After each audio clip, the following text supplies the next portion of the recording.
Half of black children living in poverty. Read that again. Half of black children. No, you're alright, mate. I went to school. I can read perfectly well. Don't need to go through that twice. But out of morbid curiosity, let's read the story, shall we? Over half of black children and 47% of Asian children are living in poverty. Utterly shocking in 2024 Britain and inexcusable. This is a political choice. Well, I'll stop you there, shall I? Because I can prove to you that resources are being thrown at minority groups in the UK, and Home Office figures suggest that the only really disenfranchised group in the UK is the group whose 20 generations of forebears paid bloody taxes the entire time.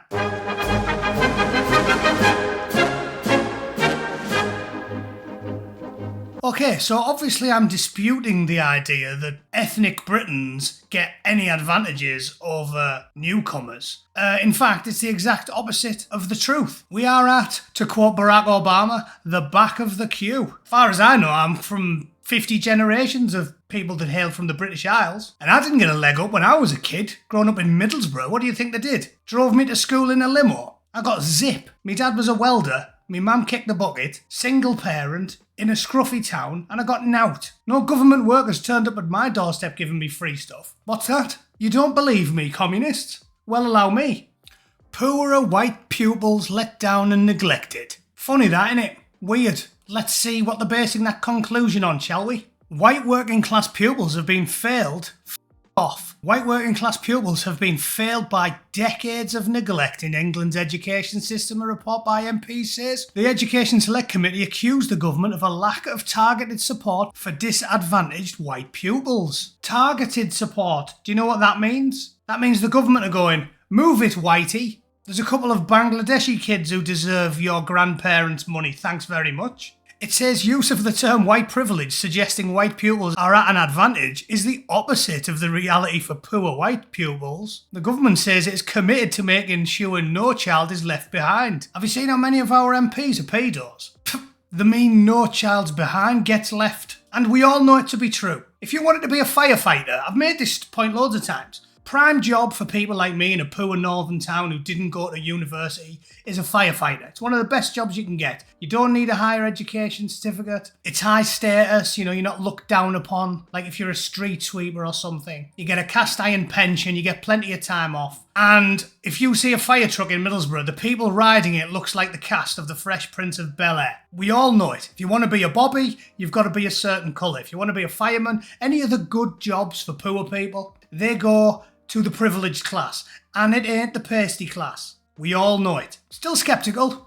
Then let's roll out some numbers, shall we? The report warns that white pupils on free school meals underachieve from early years in school through to GCSEs, compared with pupils on free meals from other ethnic groups. And for those of you listening abroad, you only get free meals if you are a proper scrubber. Right? If you're merely poor like I was, you're not allowed free school meals. Basically, if you get free school meals, you're living in a squat, your mum gives out hand jobs behind the bookies, and you share underwear with your older brother. At GCSE, in 2019, 18% of white British pupils on free meals achieved grade 5 in English and Maths, compared with 23% for the average for other pupils on free meals. For university entry, 16% of white British pupils on free meals get places, compared with 59% of black African pupils on free meals, 59% of Bangladeshi pupils, and 32% of black Caribbean pupils. 59% compared with 16%. So what does that tell you, dear listener? It is incontrovertible proof that the government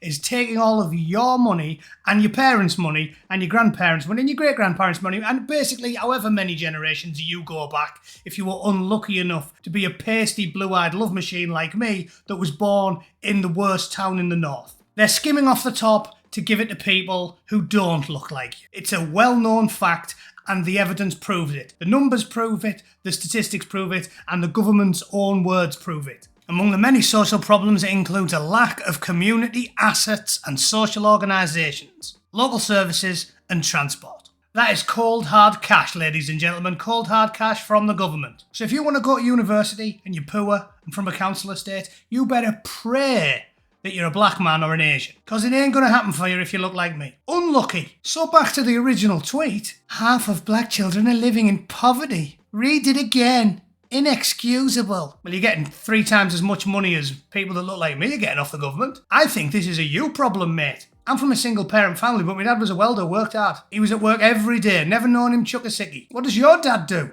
Ooh, I realise that's a sore spot. Dad, allow me. Dad. A father is the male parent of a child. Oh, sorry. You probably need a hand with the other one as well, don't you? Job.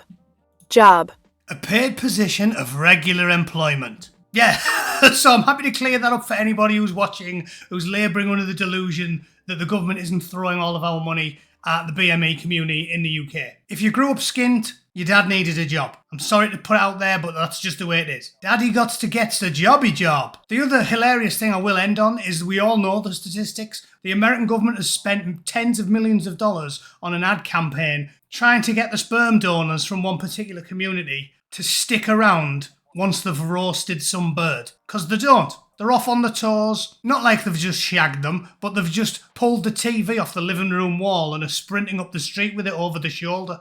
It's just what happens. It's a known fact. And hilarious aside about Google AI making ridiculous images last month, here's what happens if you type in, well, look at this Google search and strap yourselves in, it is hilarious. Google Black Fatherhood Statistics. Changing the narrative about black fatherhood. The myth of the missing black father. Black dads are more involved with their children. Black dads more involved in children's lives. Black fathers work together. The colour of courage. It's time to give black fathers the credit they deserve. Opinion, black dads are doing the best of all. You have to properly dig through it. Like Scrooge McDuck looking for one particular Rolex in his vault. Digging through reams and reams of information to get to the real statistics, which everybody already knows because they've been putting adverts on TV out here for 25 years, desperately trying to convince blokes out here to actually raise the children. There's the real statistic. Yes. And 8 out of 10 of men in prison in this country didn't have a dad in the house. This is all well known. They're sticking their fingers in their ears and pretending it never happened. Pretending that the best dads in the world don't look like me when everybody in the whole world knows the data. It's not Norwegians who've never got a dad. It's blokes in Chicago or London of a very particular demographic. Alright? Sorry to rain on your parade there, mate. I am sorry if your dad was about as much use as a nun's baps, but that's just the way of it. Sorry. He should have got a job. He's a lazy bastard. Alright? Anyway, that's just my opinion. If you think I've got my figures wrong, please let me know in the comments. If you can somehow make up, down and left, right, you tell me in the comments why I'm wrong. I love to hear the ramblings of madmen. Alright? Thanks for watching. I will be doing a live stream tomorrow at 11 a.m. here, 7 p.m. UK. In fact, that's wrong as well, isn't it? Because the clocks have changed. Whatever time 7 p.m. UK is, that's what time I'll do it. Alright? I'll figure it out tomorrow. Thanks for watching, ladies and gentlemen. I'll see you all there. Enjoy your Friday night. Have a few cans, and I'll see you tomorrow. Toodle pip. Cheers.